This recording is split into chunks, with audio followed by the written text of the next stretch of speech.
Hi and welcome to the Trading Bell. Now we have sat right here at the office of Tom Mulwa. He's the Group Managing Director of Liaison Group, to just not only understand about their product diversification, but also talk about Linzi Sukuk, which was the recent bell ringing ceremony at the Nairobi Securities Exchange.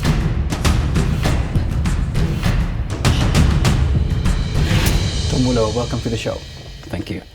Beautiful office you have here, and thank you so much for having us. I wish I could spend some more time here, but unfortunately I never find the time to stay in the office. I'm out there in the bush with my clients. With your clients? Yeah, but thank you. Anyway, we have to go to the clients, definitely. And for the sake of our viewers, maybe before we define Liaison Group and what they do, let's talk about that latest move we saw, because you were there and you addressed the gathering there, business people, investors, the president and everybody else, and you rang the bell with the president there, Linzi Sukuk. Could you enlighten us? What exactly just easily happened on that day? Oh, great, and thank you for having me. Linzi Sukuk was our Liaison Group response to supporting the infrastructure gap. Which we face in Kenya and Africa at large. So we went out there with a call to support the institutional housing projects by government. Our initial thinking that was we could do a conventional bond. But with the current interest rates looking upwards, 16 to almost going to 17%, we were not able to structure any conventional bond which would give a return to investors to support the institutional housing program. So we had to look more in more innovative ways to think differently, and we found ourselves looking towards Islamic funding. Now, the good thing with Islamic funding, it's not interest-based. It is dividend-based. And it's ethical-based.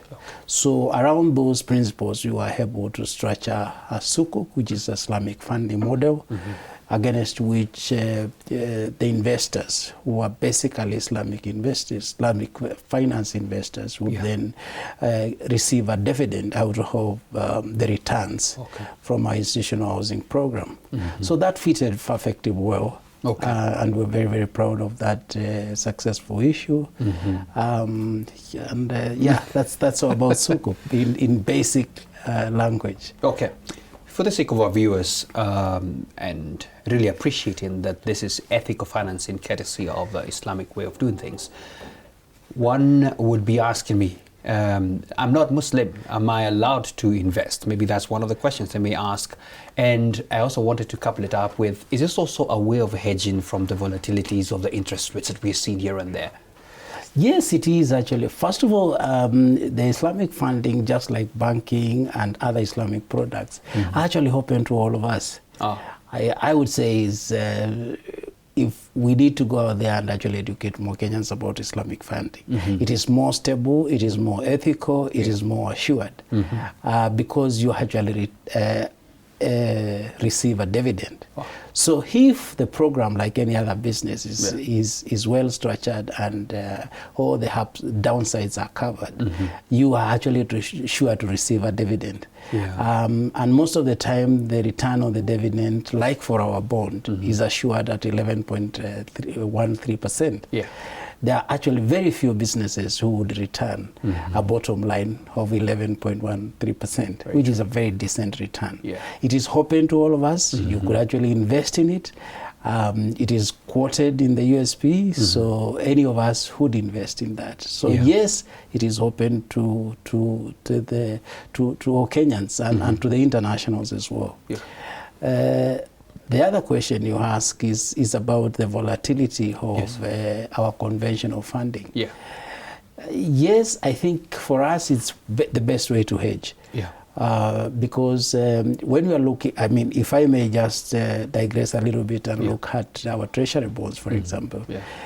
Those of us who bought the treasury bonds with a return of 13%, it was really looking very good. But now, with 16-17%, you can't sell. If you try to sell, you're at a loss. You're at a loss. But if you had bought an Islamic funding instrument at 13%, possibly you'll still be on your 13%. On the 13. So, yeah, it is a sure return, less exploratory. So I would encourage ourselves to look that way. Okay. Fair enough, Tom. Yes. All right. You're quite bullish. I mean, listening to you and the confidence you have in the market. And one would wonder, Tom is not worried like other people. I don't know. First of all, what's driving this? We are basically in the long game. Yeah. And we've been around for the last 40 years. 40 years is a very long time. It's quite some time. And we are looking forward to the next 40 years to do different things. Yeah. We started as insurance, risk and insurance business, and we also are involved in pension administration business. These two kind of businesses, from these two kind of businesses, we got our long-looking clients like ourselves. And they are looking for investment horizons beyond the short term. Yeah. And so from our capital markets business, we are able to find now value for them in the capital market space by way of going to infrastructure bonds, infrastructure instruments, for example. And that's why we are looking at our bullish idea of funding the infrastructure gap. Yes. You know, the opportunity we are looking at is basically the infrastructure gap we have in roads and rails, infrastructure gap we have in housing, water and sanitation. Yeah. We are, I mean, the estimate at the moment per year is about $2 billion US. And we will not basically scratch the surface by just having even 20% or 30% of that kind of funding at the very least. Absolutely. So I, like I said during the show, we are missionaries and we are very bullish about our mission. Excellent, excellent. Yes. Do you have some specific, if I may call them that, issuances that you think these ones we shall still push and offer as Liaison Group? Yes, our Sukuk was actually a pilot. It was in our thinking a proof of concept. Behind that, we have lined similar issues in Sukuk for institutional housing. But we also want to focus on social bonds for education. Education in this country is key. The government is looking to fund education to the tune of 600 billion. That cannot be done in the exchequer. So as a way of giving back here at Liaison Group, we are thinking about social bond, built around the endowment philosophy, where possibly there will not be bigger returns than there would be in conventional or even our latest Sukuk, just to try and support the government initiative in education. So we are focusing on education, we are focusing on housing, and we are focusing on green water and energy. So we have a pipeline of issues in all this social development for our country. So we are out. We've cut ourselves a good line of pipeline to think about. I would like people to understand a little bit about your offering as Liaison Group. You're quite spread in terms of your tentacles, and I wanted to ask you the question of your comprehensive service offering as Liaison Group. Quite wide in range of services. Could you mention them a few and why? Oh, great. Yeah, we are basically a non-banking financial services organization, regulated across our areas of jurisdiction by the Insurance Regulatory Authority, Retirement Benefits Authority, and the Capital Markets Authority. So the only business we are not involved in the financial sector is actually banking. So our offering in risk and insurance spreads from insurance broking to reinsurance broking. Our offering in pension administration is geared towards administering pension schemes. So we are custodian along with the trustees of pension schemes. Yeah. Our offering on healthcare is basically on third-party healthcare administration. Yeah. But the subject which is very close to us at the moment is investment advisory. Okay. So we are regulated by the Capital Markets Authority as an investment advisor, and it's against that business that we are issuing our Sukuk. Okay. And it's basically creating value for our insurance and pension clients to find avenues of alternative investment.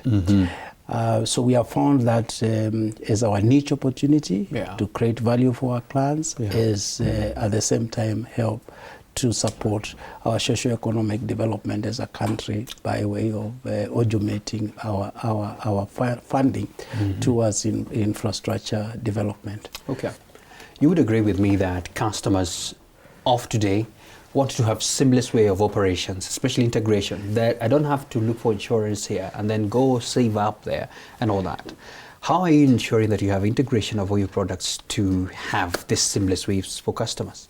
Happy you ask that. I think I possibly am a baby boomer, but I'm supported by Gen Zs in this organization, and we've created a very vibrant electronic system. All our service offerings are actually online. So we've created a concourse of all our service offering online, where we are able to serve our clients electronically, be it risk and insurance or pension or healthcare, or even our advisory business is also onboarded on our online platform. It's a way to go. There's no two way about it. The customer of today wants to get this service delivered online. You can actually buy insurance on our online platform, and you can also make your claim online. You really don't have to visit any of our offices across the region. And you can take me on that one. Yes. Yes. I love that. Let's take two of your products that are on your offering. I think I'm looking at healthcare and insurance. Two things that I've seen across the sector. When we talk about insurance penetration in this country, we still bury our heads a bit because there's a chunk of work to do. And healthcare as well, from the government side to even the private sector. When it comes to private sector, we're talking conversations on affordability and accessibility as well for some of it. I don't know, I'm sure these are things on your desk as well. What are you seeing as Liaison Group, and are there possible solutions you see of us getting out of this quagmire? I'm happy you asked that because it's about trust. We have a huge trust deficit in financial services generally, apart from banking. Thanks to M-Pesa, I think the financial services sector, the banking sector has been given a shot in the arm. But for the others, we have a huge trust deficit. The consumers do not necessarily trust insurance because of historical challenges to do with the way they were served before. Previously, insurance was sold by teachers. Not that my mother and dad were bad teachers, but simply because they didn't understand it. So they were mis-selling before, and that translated to a huge trust deficit. Same thing with healthcare. There has been a trust deficit in healthcare. Not deliberately created, but just because the service offering has not been as transparent as it should be. So that's where we need to start. Players in this field need to create trust, and the only way to create technology will actually create trust for us. So from the boundary 2.5% insurance penetration, the only way to beep off that is creating trust, making sure that services are offered transparently, and the promise given as you buy this service is actually delivered as promised. So there's a lot of education to back up that. Okay. I want to touch one more area that you're invested in, and that's on your pension solutions. One of the other things that I've seen as well, it has been marred with a lot of effects. Government policies come in place, and depositors' checks feel the pinch. Private pension providers, which you are one of them as well. I don't know how you navigated this or how you're navigating this. I just wanted you to touch on that as well. How are you faring on? Is it on a challenging scale, or are you still bullish that things are still gonna, fly off? Yeah, I think there we definitely have just to keep pushing the envelope as hard as we can, because there's a direct relationship between GDP and saving. Yeah. And unless we save, we definitely are not going to be at the levels of GDP we wish to have. Yeah. So the challenge is we are competing for that small coin with the cost of living. Yeah. So as long as we keep pushing the cost of living to go down, we shall be able to find something to put on the saving rack. But that is not to say that we wait until we've got something extra to save. There is never going to be that day. We need to push the education to savings to make sure that Kenyans do appreciate the need to have the saving.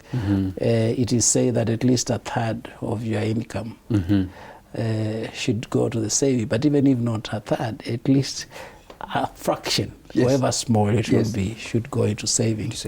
There's a compulsory pension drive by government, and we just hope that it will turn from compulsory to compassionate, that we may be able to save at will. The only way to inspire saving at will is to make sure that the returns on those savings are decent enough to at least inspire and motivate saving, especially with the Gen Zs, because for them it is live now. So we need to generate saving plans which allow them to use part of their savings as they save. Because the mentality of I save to use the savings at retirement is actually what is killing the saving campaign. So we need to have products which assure or guarantee that you could actually utilize part of your savings for holidays, to buy things you like, possibly, so that you feel that you've got access to this money. It is actually you are on your other pocket. So that's the challenge we have to give ourselves. We need to, cleanse ourselves from the mentality of you're saving for retirement. Retirement, they want to retire now. It's now. Yes. I know there's always a temptation when you see a lump sum and you're like, what am I doing here suffering? And you can see it there. Alrighty. Quite some work to be done. And finally, as we come to a close of the conversation, your unique proposition, tourism and risk solutions in that sector. Curious to know actually how this is still a niche on your end, and what are the unique challenges in this particular sector, and how do you address them? At Liaison Group, we are very passionate about tourism, and tourism is very close to our hearts, because we believe tourism, it is one sure industry for generating employment. For example, we are endowed as a country with natural resources like nobody else across Africa. From the ocean to our mountains, to our game park, to our people, to our weather, even the politics we have. I mean, so I think it's a space which is an opportunity for us, and it's a space we want to promote.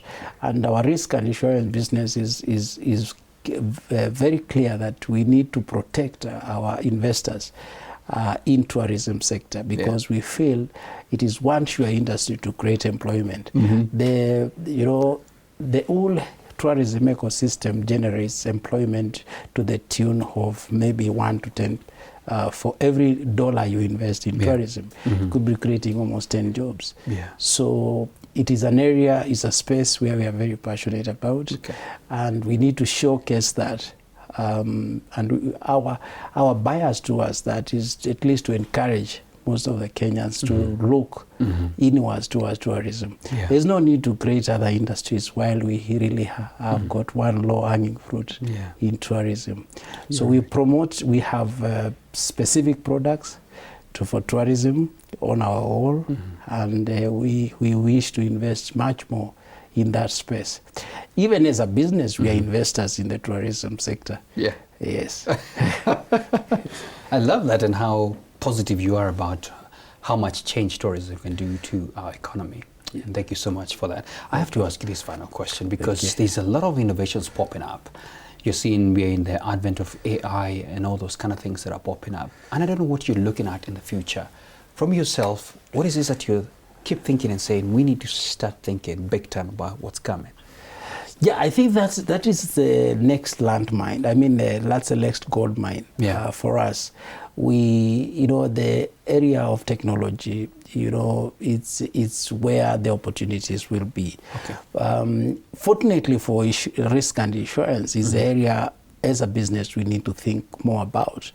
The risks in that area could be very catastrophic. Yeah. So our teams in risk management are looking to advise our clients on risk and protection on technology risks. Crime in technology is massive. We just read the other time and we saw it. The world almost collapsing in the area of transport. I know, yeah. We are looking at what claim will come. That possibly will be the largest insurance claim we have in cybercrime. Yeah. Or cyber professional indemnity. Yeah.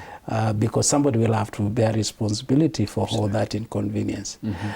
So that is a yellow card to risk and insurance, that it could actually get worse. Yeah. So it's an opportunity for risk and insurance business, and we are keeping our eyes very open. But there's also an opportunity for investment.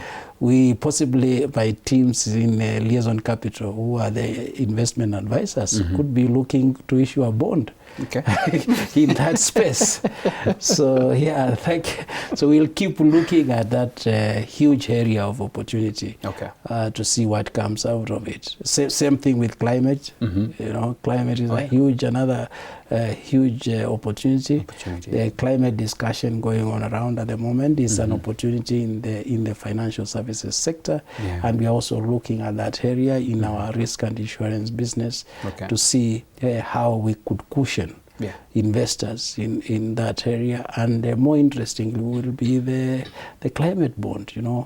We are looking at opportunities of issuing green bonds, which definitely will catalyze our capital markets. Okay. So that's why we are very bullish. Then, the only thing we have limited is time. So we have to create it. Yes. I love this. I love this. So the bell is ringing soon. So the bell is ringing soon, right? The bell. Yeah, at the exchange. Yes. The bell is ringing. We are looking for 4, 5, 6 of us. Wow. Yeah. Tom, thank you so much for your time. Thank you. Thank you. So there you have it. Tom Muller, quite bullish about the opportunities that he sees and the markets that should be coming forth as well. So you better be prepared for this. Thank you so much for your time. I leave you now with the markets.